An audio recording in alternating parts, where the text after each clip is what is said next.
مولا علی ایک مرتبہ سفر میں ہیں، نماز کا وقت ہوا، طویل سفر تھا، گھوڑا کھڑا کیا، گھوڑے سے اترے، وہاں ایک شخص نظر آیا، اس کو بلایا اور کہا یہ اس گھوڑے کو چارہ ڈالو، پانی پلاؤ، اس کی ذرا خدمت کرو، اور آپ چلے گئے نماز کے لیے۔ اور آپ نے یہ نیت کی کہ میں نماز سے فارغ ہو کر اس شخص کو جو خدمت پر مامور ہے اسے 2 درہم دوں گا۔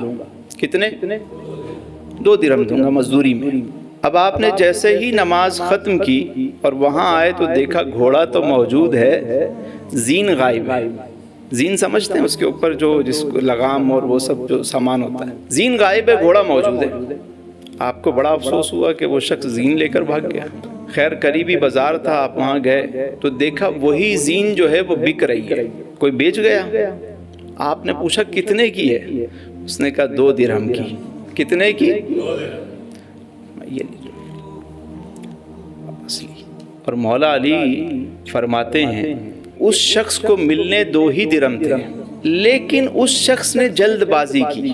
جو حلال طریقے سے ملنے والی رقم تھی وہ ایک تو حرام ہو گئی کیونکہ اس نے چوری کر لی، دوسرا یہ کہ اس نے جا کر 2 درہم میں تو نہیں بیچا ہوگا، یعنی جتنا ملنا تھا اس سے بھی اس کو کم ہی ملا، زیادہ نہیں ملا۔ لیکن اگر وہ تھوڑی دیر صبر کرتا تو اس کو وہ 2 درہم بھی ملتے اور حلال کے ملتے۔ یہ زندگی کا ایک فلسفہ ہے۔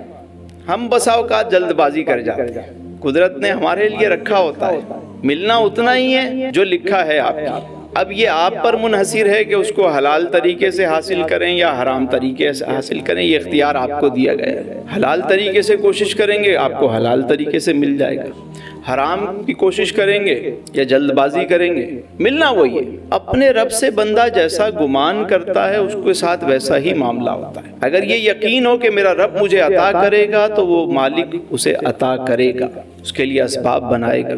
تو زندگی میں سم ٹائم ایسا ہو جاتا ہے کہ انسان کو لالچ پیدا ہو جاتی ہے کہ یار کچھ نہیں کر لو، کیا فرق پڑتا ہے ایک مرتبہ، لیکن یہ ایک مرتبہ جو ہے وہ آپ کو بہت نیچے لے جاتا ہے۔ جب بندہ لقمہ حرام کھاتا ہے تو 40 دن تک اسے عبادت کی لذت اور دعا کی قبولیت نہیں ملتی۔